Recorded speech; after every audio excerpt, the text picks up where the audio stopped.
Ever feel like you're just going through the motions, like physically present but mentally checked out?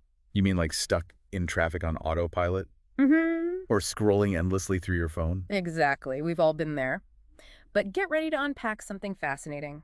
We're taking a deep dive into Esoteric Treatise of Hermetic Astrology by Samael Aun Weor. Oh, interesting choice.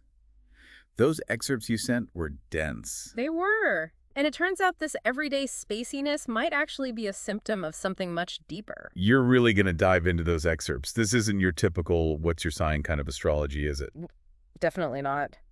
Aun Weor suggests most of us are only familiar with two states of consciousness. Sleep, obviously, and what he calls dreaming while awake. Okay, yeah, I can see where he's going with this. And honestly, that second one hits a little too close to home some days. Right. But here's the thing. He says there are two more states of consciousness that we're completely missing out on. Two more. All right, you've got my attention. So we've got sleep, we've got this dreaming while awake thing. What are the other two? He calls them self-consciousness and objective consciousness. Those sound pretty advanced. They do, don't they? But to understand them, Aun Weor says we need to shift how we think about astrology itself. Okay, so forget everything we think we know about sun signs and horoscopes. Pretty much. He links each sign to specific glands and organs, even cosmic processes. Whoa, hold on. It's like he's saying the map to inner transformation is written in the stars. That's exactly what it feels like. I'm starting to see why this is called esoteric astrology. Right. So it's not just I'm a Gemini, I talk a lot. There's a deeper connection between my physical self, my consciousness, and the cosmos. He's going way beyond the surface level. Yeah. Got any examples of these connections? Let's take Taurus. Okay, grounded, practical. Exactly. But Aun Weor connects Taurus to the development of what he calls the magical ear. Wait, what? Like bulls with perfect pitch. Not exactly. It's not about physically shearing. It's about developing a sensitivity to subtle vibrations, cosmic harmonies that exist on a higher plane. Okay, now that's what I'm talking about. Aha. Moment right there. Right. So each sign holds a key to unlocking these hidden potentials, these higher levels of perception. It's like looking at the Zodiac in a whole new light. Totally. But then, to make things even more interesting, Aun Weor divides humanity into two groups, the lunar and the solar races. Yeah, that's where it gets really wild. And this is where the concept of the second birth comes into play. Okay, I'm intrigued, but I feel like we need a bit of a roadmap here. What are these lunar and solar races all about? So imagine for a moment that most people are stuck in that dreaming while awake state, bound by their ego and unconscious desires. I think I have a very good imagination for that. He calls these people the lunar race. Okay, makes sense. The solar race, on the other hand, represents those who have undergone the second birth. It's like a complete transformation of their being. All right, now we're getting to the good stuff. So how does one achieve this second birth?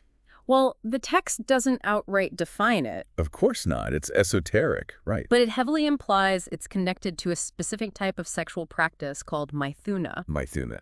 It's not something you typically hear discussed in your average astrology book. That's putting it mildly. So how does this Maithuna tie into everything? Aun Weor believes this practice is key to activating what's known as Kundalini energy. Picture it as a serpent coiled at the base of your spine. Okay, I'm picturing it. Then what?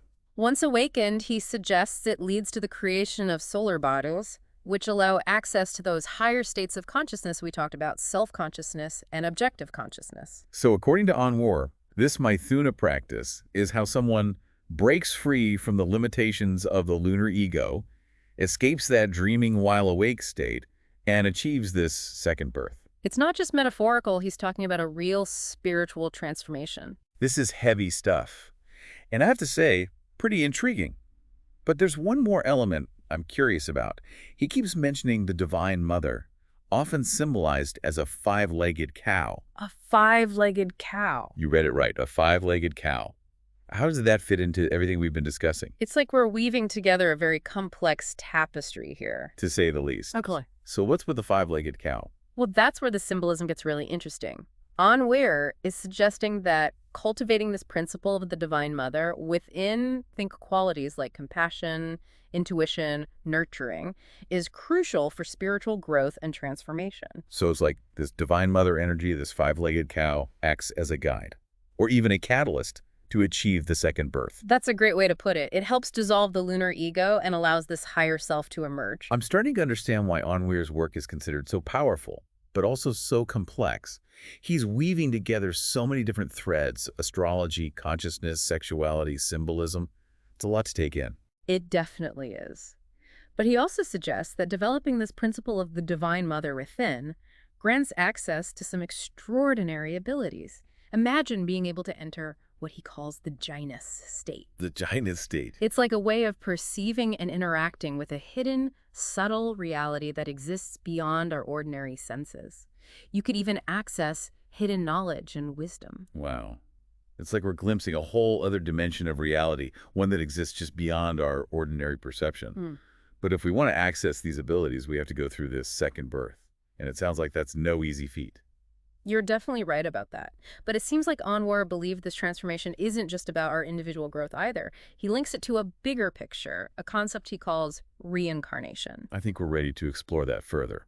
But let's save that for the next part of our deep dive. So we were just starting to unpack this concept of reincarnation and how it relates to the second birth. Right, and you can't talk about reincarnation in Aun Weor's work without addressing what he calls return. Because he sees them as two different things. Exactly. Return is that repetitive cycle we're used to hearing about. You know, the lunar ego getting drawn back into earthly existence over and over again. Kind of like being stuck on a repeating loop. Exactly. But true reincarnation, as Aun Weor sees it, that's reserved for those who have achieved the second birth. They've broken free from that cycle. So it's not just about coming back again and again. It's about reaching a level of being that transcends this limited, ego-driven existence. You got it. It's about evolving beyond the need for that constant cycle of birth and death. That's a pretty radical concept, but I have to admit, there's a part of me that really connects with that idea. I get it. It's a lot to process.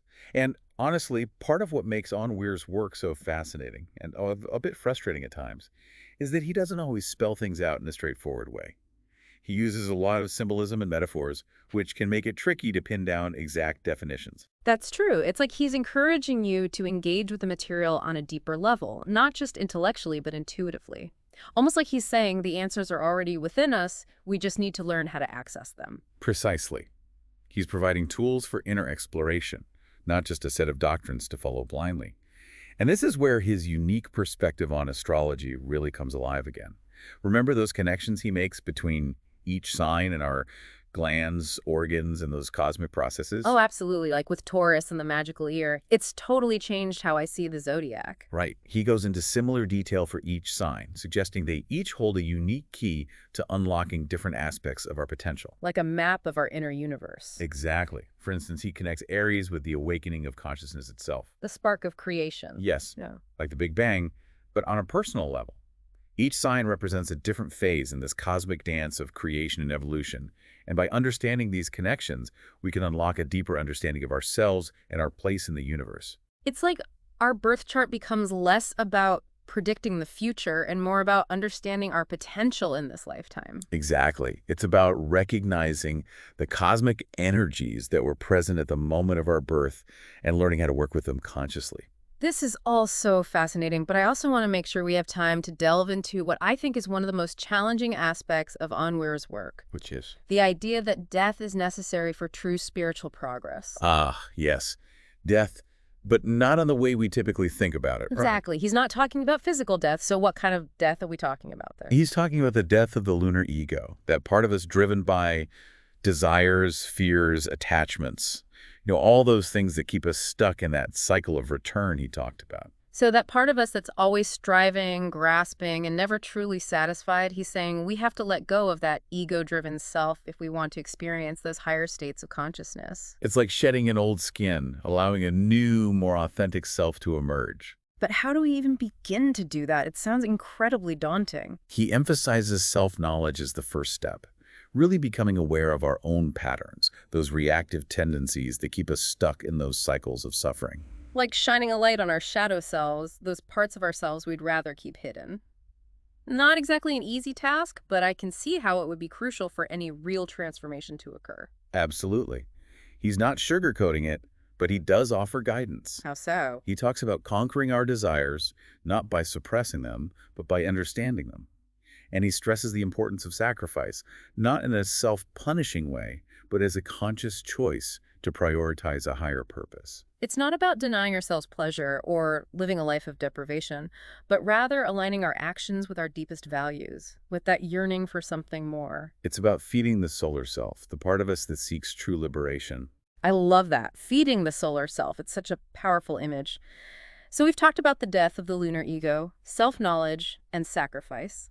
Is there anything else on Weir suggests we need for this transformation to take place? This is where the Divine Mother and that five-legged cow comes back into play. Always back to the five-legged cow. It's such a strange and compelling image. I'm still not sure I fully grasp the significance. Remember, symbolism is key in esoteric traditions.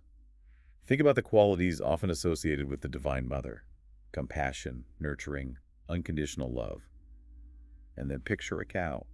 They're often seen as gentle, nourishing creatures, providers of sustenance. Okay, I can see that connection, but why 5 legs? That's where things get really interesting. The number 5 often represents change, transformation, even chaos. So this five-legged cow isn't meant to be taken literally. It's a representation of the Divine Mother's ability to guide us through periods of immense change.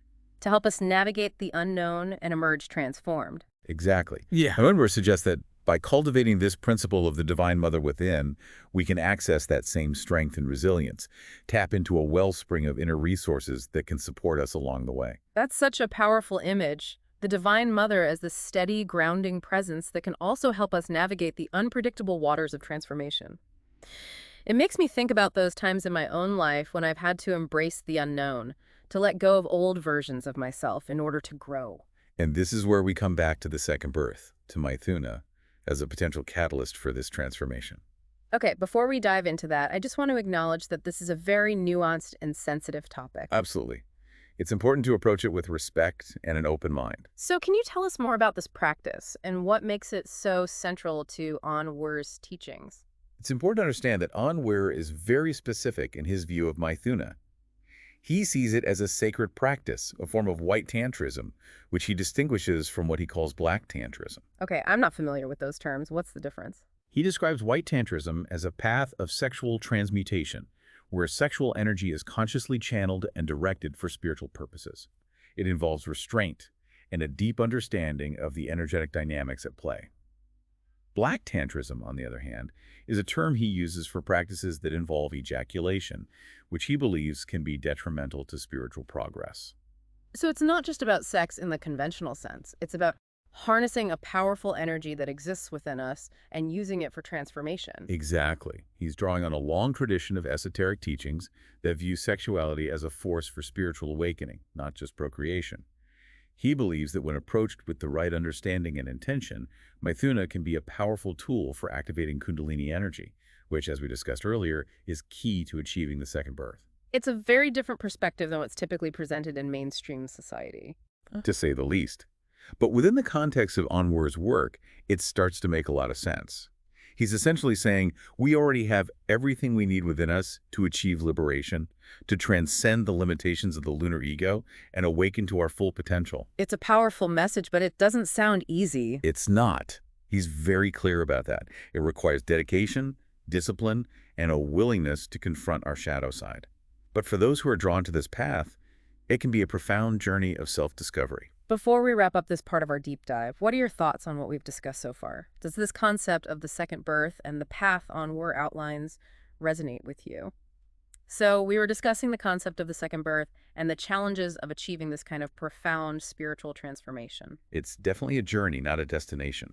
And as we were saying, it requires real dedication, discipline, and a willingness to face those shadow aspects of ourselves. It makes you wonder, though, is there something more we can do besides all that inner work? Something to help accelerate our progress on this path?